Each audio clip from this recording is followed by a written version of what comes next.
Sir जय Hind. Brigadier Sharadendu sir जय हिंद। बहुत बहुत शुक्रिया समय देने के लिए। Thank you sir. जय हिंद राजेश जी, बहुत अच्छा लगता है आपके चैनल पे आके। और जो भी आप सवाल उठाते हैं वो बड़े ही पर्टिनेंट होते हैं, और स्पेशली उन सेक्शन को जिनकी आवाज देखिए मीडिया तक पहुंच नहीं पाती, तो आपके माध्यम से बहुत सारे ऐसे लोग अपनी आवाज को आम नागरिक तक पहुंचाते हैं। इसके लिए मैं आपको बहुत बहुत धन्यवाद देना चाहता हूँ। Thank you sir. Thank you sir. बहुत अग्निवीर मेरे भाई हैं। लगातार पिछले 2-3 महीनों से कह रहे हैं सर कि ब्रिगेडियर शरदेंदु सर कहाँ चले गए हैं, आप उनसे बात ही नहीं कर रहे हैं, कोई उनके साथ इंटरव्यू नहीं, कोई वीडियो नहीं आ रहा है। तो फिर मैंने कहा कि अभी साहब बहुत बिजी हैं, क्योंकि ईरान और इजराइल की जंग चल रही है। उससे पहले ऑपरेशन सिंदूर था। लेकिन अब सर आपने वक्त दिया, अगेन शुक्रिया इसके लिए। दरअसल सर अग्निवीर को लेकर खबर आई है सामने की थर्ड फेज के जो उनके टेस्ट हैं, ट्रायल्स हैं, वो शुरू हो चुके हैं। यूनिट के कमांडिंग ऑफिसर तय नहीं करेंगे कि किस अग्निवीर को रोटेट करना है, किसको नहीं करना है, वेपन हैंडलिंग कैसी है, ड्रिल कैसी है, टर्नआउट कैसा है, चाल ढाल कैसा है, लिक्विड लेता है नहीं लेता है, ये तमाम चीजें जो है फैसला करेंगी। लेकिन उसमें एक जानकारी और आ रही है कि जो ऑपरेशन सिंदूर में अग्निवीरों ने काम किया, उन अग्निवीरों के काम को भी परखा जाएगा, तवज्जो उनको भी दी जाएगी। लेकिन बहुत सारे अग्निवीर हैं जिन्हें ऑपरेशन सिंदूर में काम करने का मौका नहीं मिला है। तो मैं अलग अलग पॉइंट ऑफ व्यू से आपसे समझना चाहूंगा कि क्या वो मापदंड होंगे, क्योंकि एक शायद थर्ड है, इसके बाद एक फोर्थ चरण और होगा जहां पर जो है अग्निवीरों के टेस्ट होंगे। तो क्या वो मापदंड होंगे जिसके आधार पर अब अग्निवीरों को रखा जाएगा, और जो उन मापदंडों को पूरा नहीं कर पाएंगे उन्हें बाहर का रास्ता दिखाया जाएगा सब। देखिए राजेश जी, सबसे पहले तो मैं बार बार आपके चैनल पे आपके माध्यम से यह बताता रहता हूँ कि मैं अग्निवीर का जो कॉन्सेप्ट है उसको मैं पूरी तरीके से रिकॉग्नाइज नहीं करता। ये मेरा पर्सनल व्यू है, जी इसके जी। कई सारे मैंने प्रोज एंड कॉन्स दिए हैं, और वजह सिर्फ उसकी एक मैं बताता हूँ हर बार। और मेरा स्टैंड अभी तक नहीं बदला है कि पूरे आर्मी आज की डेट में कॉम्बैट एफिशिएंसी के लिए आगे बढ़ रही है, और हमें वो सारे स्टेप उठाने चाहिए, चाहे वो ट्रेनिंग हो, मैन पावर हो, सोल्जर हो, इक्विपमेंट हो, लड़ाई लड़ने की विधाएं हो। आप इन सब चीजों का ऐसा संगम बनाइए जिससे कि आपका जो कॉम्बैट एफिशिएंसी है वो हाई हो, वो आप दिन दूनी रात चौगनी तरक्की करें, और जो रिजल्ट एक्सपेक्टेड है नेशन को वो आप डिलीवर कर सकें। तो अग्निवीर का जो कॉन्सेप्ट है वो इसमें कहीं ना कहीं बाधा पहुंचाता है, ऐसा मेरा मानना है। लेकिन नॉट विथस्टैंडिंग दैट, अब जो हम थर्ड फेज ऑफ अग्निवीर का जो हम असेसमेंट करने जा रहे हैं, मेरा मानना है कि अभी तक के जो 2 असेसमेंट हुए वो पूरी तरीके से ट्रांसपेरेंट हुए होंगे। तीसरा जो लेवल है जो टेस्टिंग का, जी वो भी उतना ही ट्रांसपेरेंट होना चाहिए। और ऐसा है कि जो सोल्जर है उसमें किसी भी तरीके का कोई डिस्क्रिमिनेशन नहीं होना चाहिए, चाहे वो बटालियन में काम कर रहा हो, चाहे उसने ऑपरेशन सिंदूर में बात किया हो, चाहे वो पीस एरिया में रहा हो, या फील्ड एरिया या हाई अल्टीट्यूड में रहा हुआ। किसी को अनड्यू क्रेडिट देना, ये हमारे समझ से उस अग्निवीर के लिए नाइंसाफी हो गई जिसको इसमें मौका नहीं मिला। तो मेरा कहने का मतलब है कि अगर किसी भी अग्निवीर को ऑपरेशन सिंदूर में या हाई अल्टीट्यूड में या आपको ऐसे स्पेशल ऑपरेशन में काम करने का मौका मिलता है, तो आपका ये सौभाग्य है, लेकिन not at the cost of other Agniveer. देखिए, एक उसकी ये नौकरी का सवाल है, उसने भी 4 साल बहुत मेहनत की है, लगातार जी। उसने एक सपना देखा है कि हिंदुस्तान आर्मी को सर्व करने का। तो उसके जो पैरामीटर होने चाहिए टेस्टिंग के, वो ऐसे होने चाहिए जो यूनिफॉर्म हो, किसी को उसका एडवांटेज ना मिले। लिहाजा मेरा मानना है कि जो आपने जो पैरामीटर सेट किए हैं, जिसमें उसका फिजिकल फिटनेस होना चाहिए, उसका ड्रिल होना चाहिए, उसकी वेपन ट्रेनिंग होनी चाहिए, उसका ट्रेड वर्क होना चाहिए, और उसका जो रेजिमेंट के अंदर या बटालियन के अंदर जो व्यवहार रहा है, सीनियर जूनियर कलीग, किस तरीके का उसने परफॉर्म किया, किस तरीके की उसकी एक्सेप्टेबिलिटी है बटालियन में, कंपनीज में, प्लाटून में, उसको भी मद्देनजर रखना पड़ेगा। लेकिन ये कैसे टेस्ट होगा, ये बहुत बड़ा क्वेश्चन मार्क है।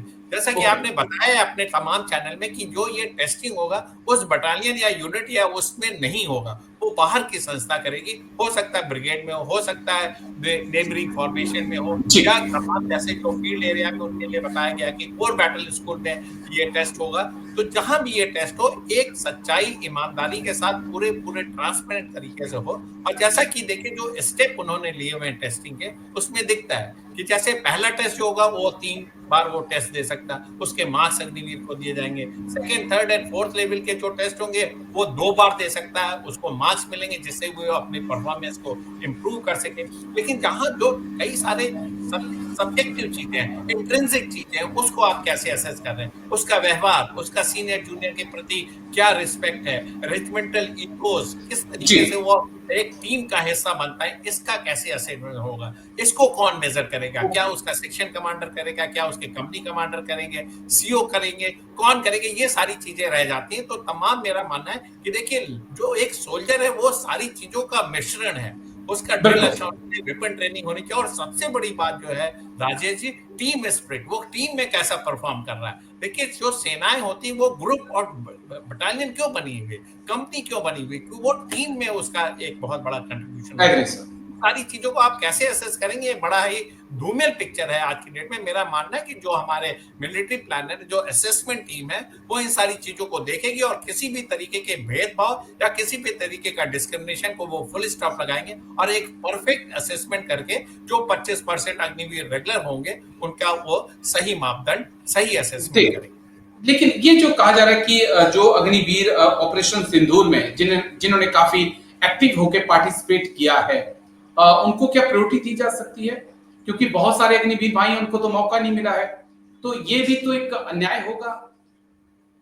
देखिए मेरा मानना है कि ऑपरेशन सिंदूर केस में जिन्होंने पार्टिसिपेट किया है वो आपकी जो टीम स्पिरिट, जो आपने जो बटालियन की जो परफॉर्मेंस है उसमें को जब आप एसेस करेंगे उसका भी कोई ना कोई मापदंड जरूर होगा।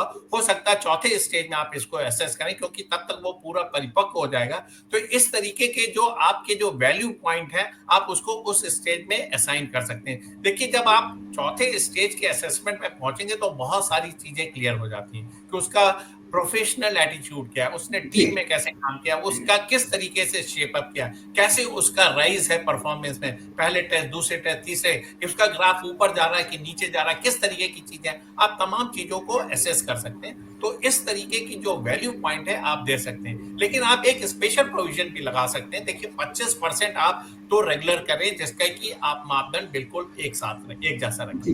अगर आप ऑपरेशन सिंदूर को एडिशनल बेनिफिट देना चाहते हैं या जी। ऑपरेशनल एरिया या फील्ड एरिया या हाई एल्टीट्यूड या स्पेशल ऑपरेशन या आपने तमाम तरीके के जो ऑपरेशन जेएनके में किए, नॉर्थ ईस्ट में किए, मणिपुर में किए या कहीं भी किए हैं, तो उसके एक अलग कंसिडरेशन करके आप उनका स्पेशल बोर्ड करके उन अग्निवीर को आप रेगुलर कर सकते हैं या उनको रीअसेस कर सकते हैं। लेकिन पूरों के साथ अगर आप इस तरीके की चीजों को मिलाएंगे तो मेरा मानना है कि कई देखिए 25% रेगुलर हो रहा है। तो अगर बिल्कुल।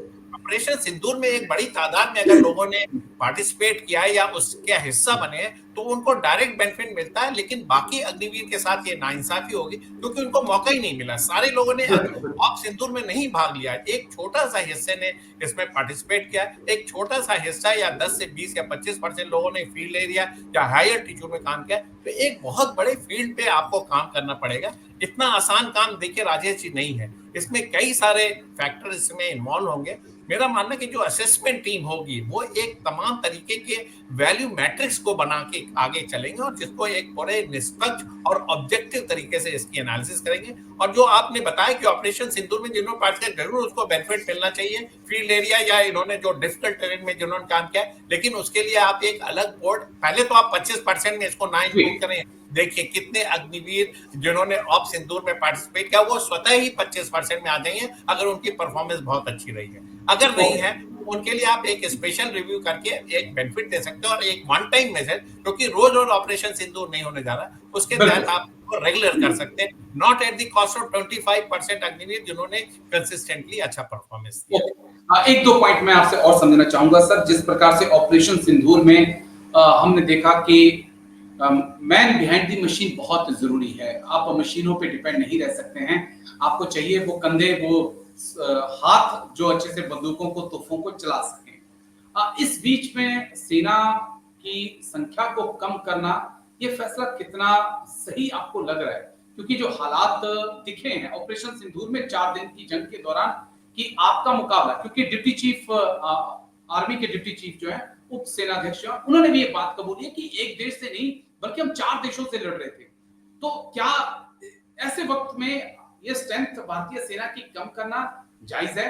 और क्योंकि अगर 60,000 में से 40,000 अग्निवीर चल जाएंगे तो आपके पास बचेगा क्या? आपके पास तो 60,000 आपके परमानेंट रिटायर्ड होंगे और 40,000 आपके अग्निवीर रिटायर्ड होंगे। मतलब 1 लाख जवान जो है आपका हर साल रिटायर्ड होगा।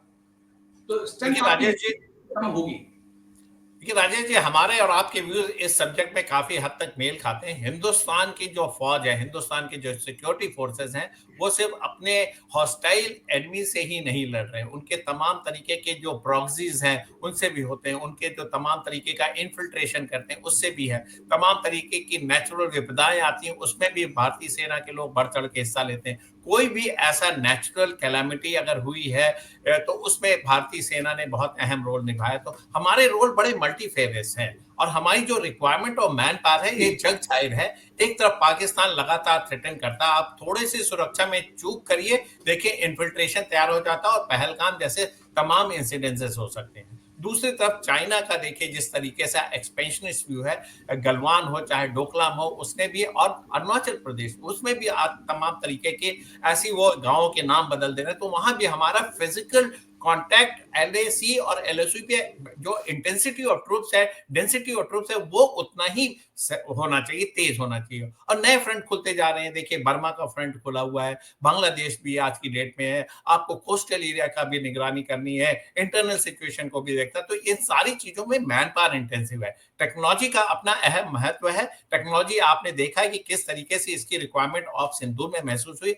मेरा मानना है कि आपको दोनों फ्रंट पे काम करना पड़ेगा, टेक्नोलॉजिकल एडवांसमेंट आपको करना पड़ेगा, क्योंकि इसी के तहत वो आप तमाम तरीके के C4 ISR सिस्टम में आप जा सकते हैं, स्पेस टेक्नोलॉजी में जा सकते हैं, डिजिटल वॉरफेयर, नेटवर्किंग, तमाम तरीके नेटवर्क वॉरफेयर, इन सारी चीजों को आपको साधना पड़ेगा। लेकिन जो हमारा काइनेटिक डिस्ट्रक्शन है जो एनिमी का, जो हमारा एलओसी और एलएसी का मैनेजमेंट है, जो हमारे काउंटर इंसर्जेंसी की जो एंटी इन्फिल्ट्रेशन ग्रिड है, आप उसको डाइल्यूट नहीं कर सकते। अभी भी पाकिस्तान और चाइना जब हिंदुस्तान के बरखिलाफ काम करता है तो वो कन्वेंशनल तरीके से काम कर रहा है। पाकिस्तान अभी उस एडवांस स्टेज पे नहीं है और चाइना अपनी टेक्नोलॉजी का इस्तेमाल हिंदुस्तान के ना खिलाफ करके वो तमाम एशियन कंट्री की तरफ इस्तेमाल करता है जिसमें वो इस टेक्नोलॉजी का इस्तेमाल करता है। लेकिन इसके पास टेक्नोलॉजी है, तो लिहाजा आपको दोनों फ्रंट पे राजेश जी काम करना पड़ेगा। आप फर्स्ट जनरेशन वॉरफेयर जिसमें ट्रेंच वॉरफेयर है उसकी भी रिक्वायरमेंट, और फिफ्थ जनरेशन वॉरफेयर जिसमें आप नेटवर्क सेंट्रिक वॉरफेयर करते हैं,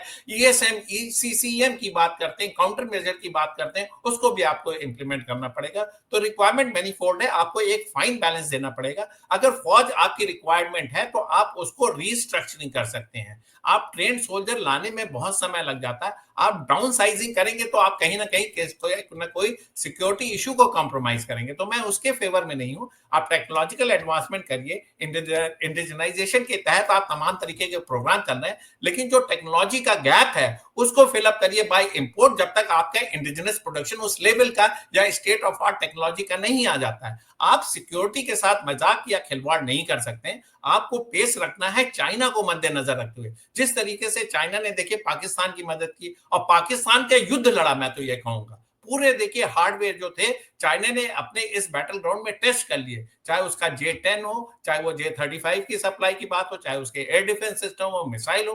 पाकिस्तान का तो कुछ अपना था ही नहीं, सब चाइना की सप्लाई की, और ये देखिए विधा इस तरीके की लड़ाई की आगे भी जारी रहेगी। तो हमें काउंटर करना है, दोनों के रिक्वायरमेंट है। हम ये नहीं कह सकते कि हिंदुस्तान सिर्फ टेक्नोलॉजी ओरिएंटेड वॉर लड़ेगा और साथ में हम उसको नेग्लेक्ट भी नहीं कर सकते। तो एक फाइन बैलेंसिंग की जरूरत है जिसमें आपको ट्रूप्स भी चाहिए, टेक्नोलॉजी भी चाहिए, एयरक्राफ्ट भी चाहिए, मिसाइल भी चाहिए, ड्रोन भी चाहिए। आप रीस्ट्रक्चरिंग करिए, आपको ड्रोन ब्रिगेड क्रिएट करना पड़ेगा, आपको ईसीएम और information warfare brigade, air defence brigade को आपको बढ़ावा देना होगा। तमाम तरीके के वैल्यू टारगेट है उसके आपको प्रोटेक्शन बढ़ाना पड़ेगा। बहुत बड़ा देखिए ज्योग्राफी है हिंदुस्तान की, आपको हर एक इलाके को अगर आप प्लग इन करेंगे तो there is a requirement of massive military hardware as well as manpower. तो इसकी मेरा मेरा मानना है कि आप रिव्यू कर सकते हैं, रीस्ट्रक्चरिंग कर सकते हैं, लेकिन डाउन साइजिंग ना करें बेहतर होगा।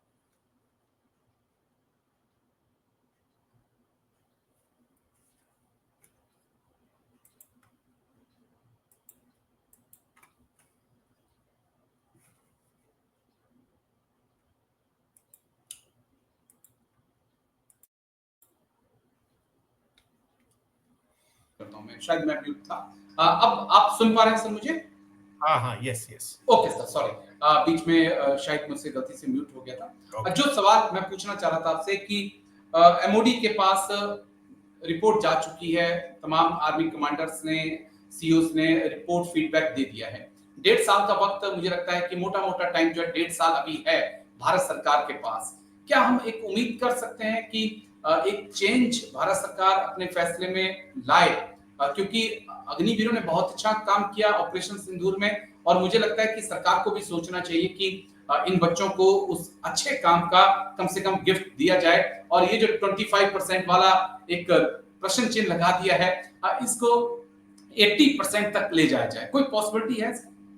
राजेश जी, मैं बिल्कुल आपके साथ हूं और मेरा मानना है कि ऑपरेशन सिंदूर ने एक हमें अपॉर्चुनिटी दी है अपने इस पॉइंट को और प्रेस होम करने के लिए। देखिए, जो हमारे सीडीएस हैं, chief of the army staff हैं, chief of air staff, naval staff, सबने देखा होगा कि क्या इंपॉर्टेंस है मैन पावर की। आप किस लेवल के ट्रेनिंग चाहिए, क्या आपको चाहिए, क्या रिक्वायरमेंट है, क्या गैप्स हमारे डिफेंसेस में रह गए, कहाँ क्या क्या हमारे एडिशनल चीजें हमें चाहिए, इन सारी चीजों का रिव्यू एक बड़े ऑब्जेक्टिव तरीके से करने की जरूरत है। और मेरा मानना है कि हमारा केस और पुख्ता हुआ है कि अग्निवीर को जो 25% इसको बढ़ा के, जैसा आप कह रहे हैं 75 या 80% करें, एक बहुत ही बेहतरीन ऑप्शन होगा। जो 25%, 10% देखिए हमेशा टर्नओवर की गुंजाइश बनी रहती है। आप उनको, वो ये नहीं है कि वो खराब है, वो उस लेवल पे नहीं आ पाते हैं जिसका हमें एक्सपेक्टेशन रहता है। तो अगर आप ये 10 से 20% लोग को निकाल के पैरामिलिट्री फोर्सेज या अल्टरनेटिव एम्प्लॉयमेंट देते तो बहुत ही बेहतर ऑप्शन होगा, क्योंकि हर एक का बस नहीं है फौज में सर्व करना। एक मेंटल मेकअप होता है, एक तरीके का मोटिवेशन होता है, एक तरीके का माइंड सेट होता है। उसमें जो नहीं फिट बैठ रहे हैं, डेफिनेटली आप उनको निकाल सकते हैं। 10 से 20% बहुत ही अच्छा फिगर है ये। और साथ में देखिए, रिक्वायरमेंट ऑफ मैन पावर, आप इसको नहीं आप कर सकते। और एक बहुत ही स्ट्रांग ग्राउंड हमें मिला है ऑप सिंदूर के द्वारा। और हम ये बताना चाहते हैं कि देखिए, जब हिंदुस्तान वॉर के लिए जाएगा तो पाकिस्तान, चाइना और टर्की और तमाम ऐसे देशों के साथ उसको जद्दोजहद करनी पड़ेगी। और साथ में उसका जो पॉलिटिकल स्टैंड है, मिलिट्री एम है, वो आप कैसे अचीव करेंगे, इसके लिए हमें मैन पावर चाहिए। तो मेरा मानना है कि मिनिस्ट्री जो है, मिनिस्ट्री ऑफ डिफेंस, हमारे चीफ जो है, जो हमारे प्लानर्स हैं, जो हमारे जो इनका जो operational and strategic orientation Bharat और मिलिट्री एम को अचीव करने के लिए, वो इस पॉइंट को जरूर प्रेस ऑन करेंगे कि अग्निवीर को 80% तक रेगुलराइज करने की अब जरूरत है। और तमाम आप 4 लेवल के असेसमेंट दिखाइए और उनकी परफॉर्मेंस दिखाइए कि this Agniveer is very good, इसकी परफॉर्मेंस कंटिन्यूअसली इंप्रूव हो रही है और इसने कितना अचीव कर लिया, इसको हमें कैपिटलाइज करना है। लिहाजा इसके तहत उन्हें रेगुलर करें और 80% का अगर ये टारगेट मीट आउट करते तो बहुत अच्छी बात होगी। मेरे को उम्मीद है कि ये आने वाला है। डेफिनेटली 25% ये बढ़ के इन फर्स्ट फेज हो सकता है 50% हो, फिर 75 हो या 80 हो, आगे आने वाले दिनों में इसकी संभावनाएं बनती है। जरूरी भी है, क्योंकि हम देख रहे हैं कि जो रूस है उसने भी फैसला किया है कि वो कम से कम 3 से 4 लाख अपनी आर्मी को बढ़ाएगा। यूरोप के देश जो है अपनी फौज को बढ़ा रहे हैं, बजट को बढ़ा रहे हैं, और हिंदुस्तान जिसके दोनों तरफ दुश्मन बैठे हैं वो अपनी फौज को कम कर रहा है। ये थोड़ा सा बड़ा सरप्राइजिंग है मेरे लिए, लेकिन शुक्रिया, बहुत बहुत शुक्रिया ब्रिगेडियर शर्देंद्र सर, आज आप आए और इस बेहद अहम मुद्दे पर आपने बात रखी। Thank you sir. Looking for the next encounter with you, देखते हैं क्या टॉपिक आप लेके आते हैं। थैंक यू जी सर, पक्का जल्दी ही नेक्स्ट वीक में पक्का। Thank you, wish you all the best, wish you all the best, take care, thank you. जय हिंद सर।